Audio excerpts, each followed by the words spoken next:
زیادہ مسئلہ جو اٹھایا جاتا ہے وہ کہ حضرت عائشہ سے جو آپ کی شادی ہوئی، نکاح 6 سال کی عمر میں ہوا تھا اور رخصتی جو ہے وہ 9 سال کی عمر میں ہوئی تھی۔ اس پر جو ہے مغربی مفکرین اور جو ہے مصنفین وہ بہت زوردار انداز میں کیچڑ اچھالتے ہیں کہ بتائیے ایک 54 سال کا آدمی جو ہے 9 سال کی بچی سے نکاح کر رہا ہے، یہ عیش پرستی نہیں ہے تو کیا ہے؟ اور اس کو بڑے زور و شور سے اچھالا جاتا ہے۔ اس میں کوئی شک نہیں ہے کہ جس وقت آپ کا نکاح ہوا 6 سال کی تھی اور رخصتی ہوئی وہ 9 سال کی تھی، اور ہمارے علاقے میں عام طور پر اس عمر میں شادی نہیں ہوتی ہے، اور عام طور پر اس عمر میں بچیاں رخصتی کے قابل نہیں ہوتی ہیں۔ یہ ہے ہمارے علاقے کا عرف، یہ اس وقت اکثر جگہوں کا۔ لیکن شادی بیاہ کا جو تعلق ہوتا ہے، شادی بیاہ کے اندر ہر علاقے کے عرف اور رواج کو زیادہ دخل ہوتا ہے۔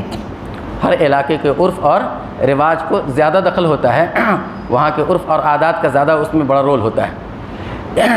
بہت ساری شادیاں جو ہمارے علاقے میں معیوب سمجھی جاتی ہیں لیکن دوسرے علاقے میں معیوب نہیں ہیں، اور دوسرے علاقے میں ایک شادی جو ہے معیوب سمجھی جاتی ہے لیکن ہمارے علاقے میں وہ معیوب نہیں سمجھی جاتی ہے۔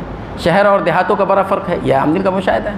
فرض کر لیجئے کہ یہ اپنے پڑوس کا ملک نیپال ہے، وہاں کم عمر میں بچے اور بچیوں کی شادی ہوتی ہے، ہمارے علاقے میں اگر اس میں عمر میں ہو تو یہ اس کو معیوب سمجھا جاتا ہے کہ اتنی کم عمر بچے اور بچیوں کی شادی کر دی، لیکن اس سماج میں اس کو کوئی عیب نہیں سمجھا جاتا ہے۔ یہ تو اپنے سماج کا عرف اور رواج ہے، وہاں اس طرح کا رواج ہے، یہ کوئی عیب نہیں ہے۔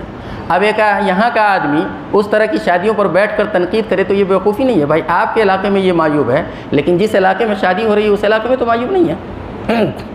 ہمارے علاقے میں لڑکیوں کی شادی عام طور پر 18 اور 20 سال کی عمر میں ہو جاتی ہے، شہروں کے اندر 25 سال 30 سال پی ایچ ڈی کرنے والی سب کی شادیاں 35 سال کی عمر میں ہوتی ہیں۔ ہمارے علاقے میں اگر 30 سال کی کوئی لڑکی کی شادی ہو تو شاید اس کی شادی مشکل ہو جائے گی۔ 30 سے 35 سال کی عمر میں عام طور پہ گاؤں دیہات کے اندر وہ شادی کے لائق نہیں ہوتی ہے، لیکن شہروں کے اندر شادی کی یہ عمر ہے۔ اب یہاں بیٹھ کے وہاں پر اعتراض کرے تو یہ بیوقوفی ہوگی۔ بھائی دیکھیں کہ وہاں جس علاقے میں شادی ہو رہی ہے وہاں کا عرف کیا ہے، کیا وہاں کے لوگ اس کو معیوب سمجھتے ہیں یا معیوب نہیں سمجھتے ہیں؟ ایک دفعہ میوات میں ہم ایک جگہ تھے، ایک مسجد میں نکاح ہوا تو لڑکے کے چہرے پر ہلکی ہلکی داڑھی آئی ہوئی تھی، بالکل معمولی، پنچھا شروع ہوا تھا۔ تو ہم نے امام صاحب سے نکاح کے بعد کہا کہ اتنی کم عمر میں شادی کیوں کر دیا؟ تو انہوں نے کہا کہ آپ مولانا عجیب بات کرتے ہیں، آپ کہہ رہے ہیں کم عمر میں مسجد میں چیمے گوئی ہو رہی ہے کہ لڑکا کیڑا ہو گیا، یعنی وہاں چہرے پر داڑھی جب نکل جاتی ہے تو وہ سمجھو کہ لڑکا ڈیٹ ایکسپائر ہو گیا، اب شادی کے لائق نہیں رہا۔ وہاں کا وہ عرف ہے، داڑھی اگر آ جانے کے بعد شادیاں جو معیوب سمجھی جاتی ہے، لیکن ہمارے عرف میں ویسا نہیں ہے۔ تو ہر جگہ کا الگ الگ عرف ہوتا ہے۔ اب اس بات کو سامنے رکھتے ہوئے یہ دیکھیں کہ 9 سال کی عمر میں عرب کے علاقے کے اندر شادی کو معیوب سمجھا جاتا تھا یا نہیں، ایک۔ اور دوسری بات یہ دیکھنی ہے کہ اس عمر میں لڑکیاں رخصتی کے قابل یعنی شوہر کے قابل ہو جاتی ہیں یا نہیں، یہ 2 بات کی تحقیق کرنی ہے۔ اگر ہو جاتی ہیں تو یہ اعتراض بیجا ہے، اور نہیں ہوتی ہے تو بجا۔ پہلے تو دیکھیں کہ 9 سال کی عمر میں شادیوں کا رواج عربوں کے اندر تھا، کم عمر بچیوں کی شادیوں کا رواج عام طور پر تھا، اور یہ اس سماج کے اندر یہ کوئی عیب نہیں تھا۔ بہت ساری مثالیں ان کی لکھی گئی ہے کہ جس دن بچی کی پیدائش ہوئی ہے، حضرت زبیر کی بچی کی جس دن پیدائش ہوئی ہے اسی دن ان کا نکاح ہوا ہے، اور یہ کوئی عیب کی بات نہیں ہے۔ خود حضرت عائشہ کا جو نکاح ہوا ہے 6 سال کی عمر میں، تو حضور سے پہلے جبیر ابن مطعم کے لڑکے سے ان کا نکاح ہو چکا تھا۔ ظاہر ہے کہ 6 سال سے پہلے ہی نکاح ہوا ہوگا، اگر یہ عیب ہوتا تو ظاہر ہے کہ اس عمر میں نہیں ہوتا۔ اور اس کی سب سے بڑی دلیل تو یہ ہے کہ مخالفین نے حضور کے تمام پہلوؤں پر کیچڑ اچھالا، اس زمانے کے مخالفین نے، شاعر کہا، مجنون کہا، جادوگر کہا، فلاں کہا۔ اگر کم عمر کی شادیاں یہ کوئی عیب کی بات ہوتی تو کفار مکہ اس کو اور زیادہ اچھالتے کہ دیکھیے نبوت کا دعویٰ کرتے ہیں کیسے کیسے، بھائی قبلہ کی تحویل ہو گئی تو اتنا اچھالا، فلاں مسئلہ ہو گیا تو اتنا اچھالا۔ مخالفین نے اچھالا کہ نہیں؟ کوئی بھی کمزور پہلو جو ان کے سماج کے اعتبار سے کمزور ہوتا تھا اس کو وہ اچھالتے تھے۔ اگر یہ شادی اگر اس علاقے کے اعتبار سے عیب کی ہوتی تو کفار مکہ اس کو بھی خوب اچھالتے ہیں، لیکن ایک بھی مثال ایسی نہیں ملتی ہے کہ کفار مکہ نے 1000 دشمنی کے باوجود اس پہلو پر آپ پر کوئی کیچڑ اچھالا ہو۔ اس سے پتہ چلتا ہے وجہ اس کی یہ ہے کہ اس سماج میں یہ کوئی عیب ہی کی بات نہیں تھی کہ وہ اچھالتے ہیں۔ یورپ کے لوگ اعتراض کرتے ہیں، ان کے سماج میں عیب کی بات ہوگی اس لیے اعتراض کرتے ہیں، یہ بھی مخالف وہ بھی مخالف، لیکن وہ نہیں اچھالتے تھے اس لیے کہ اس سماج میں یہ کوئی عیب کی بات نہیں تھی۔ یہ سب سے بڑی دلیل ہے اس کی۔ تو ایک تو یہ ہے کہ یہ کوئی عیب کی بات نہیں ہے، اس لیے اب کوئی آدمی یہاں بیٹھ کے اور اس زمانے میں رہتے ہوئے اس زمانے کی شادی پر اشکال کرے تو یہ بیوقوفی ہوگی۔ یہ تو سماج سے تعلق ہے، اس سماج میں یہ کوئی عیب نہیں، اس لیے کوئی عیب کی بات نہیں۔ دوسری بات یہ ہے کہ اس عمر میں بچیاں رخصتی کے قابل یا شوہر کے لائق ہو جاتی ہے کہ نہیں، تو اس کا تعلق جو ہے بچوں کی جسمانی نشو و نما سے ہے، آب و ہوا سے ہے اور موسم کے اختلاف سے ہے۔ اس کا تعلق جو ہے بچوں کی جسمانی نشو و نما، آب و ہوا اور موسم کا اختلاف، یہ ساری چیزیں اس کے اندر اثر انداز ہوتی ہے۔ جسمانی نشو و نما یعنی کوئی ضروری نہیں ہے کہ سارے بچے ایک عمر میں ایک ہی سطح کے ہوں۔ جیسے دیکھیے ذہانت اور سمجھداری ہے نہیں کہ ذہانت اور سمجھداری سارے بچوں کو ایک عمر میں ایک ہی سطح کی آ جائے، کوئی ضروری نہیں ہے۔ بسا اوقات 9-10 سال کے بچے کے اندر اتنی سمجھداری آ جاتی ہے جو عام بچوں کے اندر اتنی سمجھداری 15-16 سال کی عمر میں آتی ہے، ایسا ہے کہ نہیں ہے؟ تو جس طرح عقل و سمجھ کی بڑھوتری میں تفاوت ہوتا ہے، اسی طرح جسمانی بڑھوتری میں بھی کیا ہوتا ہے؟ تفاوت ہوتا ہے۔ اب بعض 18 سال کا بچہ ہوتا ہے لیکن وہ کہے تو لوگ اس کو تسلیم کرنے کے لیے تیار نہیں ہوں گے۔ جس عمر میں عام طور پہ 25 سال کی عمر میں بچے عمر کو جاتے ہیں، 18 سال کا بچہ اس عمر کو پہنچ جاتا ہے۔ تو دور کی مثال کیا دیکھ رہے ہو؟ یہ اکرام الرحمان کو دیکھ لو، اس کی عمر 18 سال ہے لیکن کوئی تسلیم نہیں کرے گا۔ تو بچوں کی جسمانی نشو و نما جو ہوتی ہے، جس طرح عقلی نشو و نما مختلف ہوتی ہے، اسی طرح جسمانی نشو و نما بھی مختلف ہوتی ہے۔ کوئی بچہ جلدی بڑھ جاتا ہے، کوئی دیر سے بڑھتا ہے۔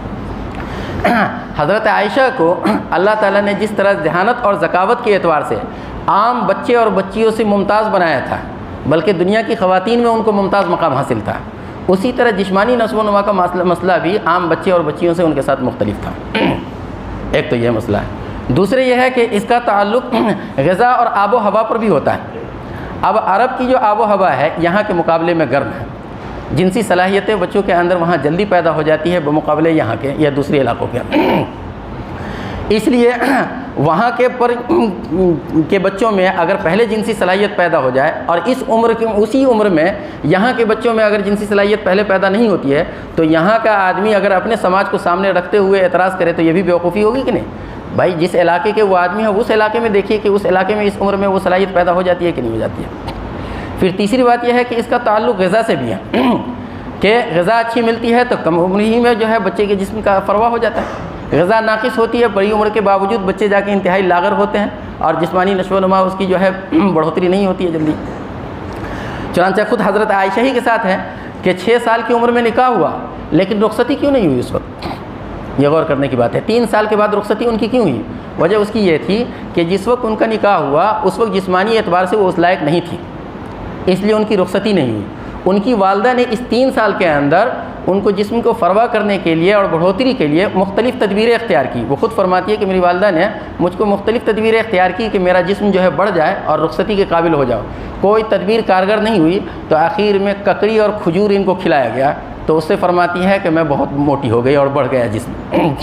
تو غذا سے بھی فرق پڑتا ہے۔ اس سے بھی پتہ چلا کہ اگر یہ چیزیں ملحوظ نہیں ہوتی تو 6 سال کی عمر میں نکاح ہوا اسی وقت بھیج دیتی، لیکن اس وقت نہ بھیج کے 3 سال مزید انتظار کیا گیا اور مختلف تدبیریں ان کے ساتھ کی گئی، مختلف چیزیں کھلائی گئی۔ اس کا مطلب یہ ہے کہ اس سے پہلے وہ اس لائق نہیں تھی، جب اس لائق ہو گئیں تب جا کر ان کو بھیجا گیا۔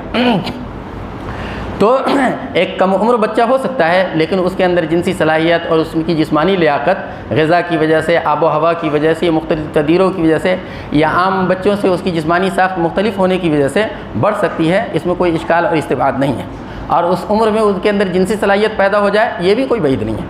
حضرت امام شافعی رحمۃ اللہ علیہ نے کہا ہے کہ میری بھی ملاقات ایک بچی سے ہوئی ہے جو 10 سال کی عمر میں ماں بن گئی تھی۔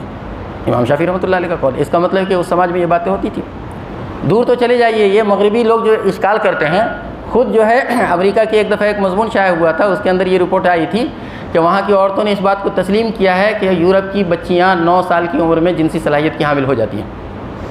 یہ کوئی مشکل کام نہیں ہے، بلکہ BBC پہ کی ایک رپورٹ ہے جس میں بتایا گیا کہ اسپین کی ایک بچی 10 سال کی عمر میں ماں بن گئی تھی، اس کو لڑکا پیدا ہوا تھا، جس پر اس کے خاندان والے بڑی خوشی کا اظہار کیے تھا اور میڈیا کے اندر اس کو خوب اچھالا گیا تھا۔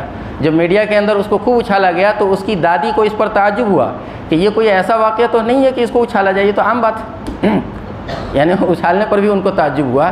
تو خود اس زمانے میں جو BBC کی رپورٹ ہے کہ اسپین کے اندر ایک بچی 10 سال کی عمر میں ماں بن گئی ہے، تو جب 10 سال کی عمر میں اس زمانے کے اندر اس علاقے کی عورتوں کے اندر یہ صلاحیت پیدا ہو سکتی ہے تو وہ تو 1400 سال پہلے کا مسئلہ ہے جس کے اندر غذا خالص ہوتی تھی، بڑھوتری کا مسئلہ ایک الگ ہوتا تھا۔ تو ان ساری باتوں کو اگر پیش نظر رکھا جائے تو ایک تو یہ ہے کہ اس عمر میں اس سماج کے اندر یہ شاید ہی معیوب نہیں تھی۔ اگر معیوب ہوتی تو کفار، ایک تو اولاً حضور خود ہی نہیں کرتے کہ کفار مکہ کو اشکال کرنے کا ایک موقع مل جاتا، اس لیے خود احتیاطی سے کیا جاتا ہے۔ اور پھر یہ ہے کہ ان کی طرف سے بھی آج تک کوئی ہزار دشمنی کے باوجود اس سلسلے میں جو ہے کوئی اشکال نہیں ہوا، اس کا مطلب ہے کہ یہ معیوب بات نہیں ہے۔ اور دوسری یہ ہے کہ ان تمام مثالوں سے یہ بات سمجھ میں آئی کہ اس عمر میں بھی بچوں کی جسم کی بڑھوتری ویسی ہو سکتی ہے جس میں وہ اس کی رخصتی کی جائے یا وہ شوہر کے قابل ہو جائے۔ اس کا تعلق غذا، آب و ہوا اور ماحول سے ہے، اور پھر بچوں کی جسمانی نشو و نما بھی جو ہے مختلف ہوتی ہے۔ ان ساری باتوں کو سامنے رکھیں تو سمجھ میں آئے گا کہ یقیناً یہ اس نیت سے شادی تھی ہی نہیں، بلکہ یہ شادی یہ تو عام لوگوں کو سمجھانے کے لیے، باقی ہم مسلمانوں کے لیے تو اتنی بات کافی ہے کہ حضور کی حضرت عائشہ کی شادی جو ہے یہ اللہ کی مرضی سے ہوئی تھی، اللہ کی مرضی سے ہوئی تھی۔ حضور خود فرماتے ہیں کہ خواب میں آپ نے ایک دن دیکھا کہ ایک فرشتہ آیا اور ریشم کے ٹکڑے میں کوئی چیز ڈھانپ کے لایا۔ حضور نے فرمایا کہ کیا ہے؟ تو کھول کے دیکھا تو انہوں نے کہا کہ یہ آپ کی بیوی ہے۔ کھول کے دیکھا تو اس میں حضرت عائشہ تھی، اور حضور کا بچپن ہی سے ان کے گھر جانا آنا تھا تو پہچان لیے۔ تو ایک تو یہ ہے کہ اللہ کے منشا اور مرضی کے مطابق شادی ہوئی تو مسلمان کے دل میں تو ایسے ہی کوئی یہ نہیں ہونا چاہیے، لیکن دوسرے لوگ جو کہ غیر مطمئن ہیں، جو ان نصوص کو نہیں سمجھیں گے، وہ صرف عقلی دلائل اور خارجی مثالوں ہی سے سمجھیں گے، ان کے لیے بھی اتنی باتیں میرے خیال سے کافی ہو جائیں گی کہ اگر وہ باتیں ہوتی تو ظاہر ہے کہ آپ شادی کے لیے 25 سال کی بعد ہی والی عمر میں اچھی عورتوں کا انتخاب کرتے ہیں، نہ یہ کہ بیواؤں کا انتخاب کرتے ہیں۔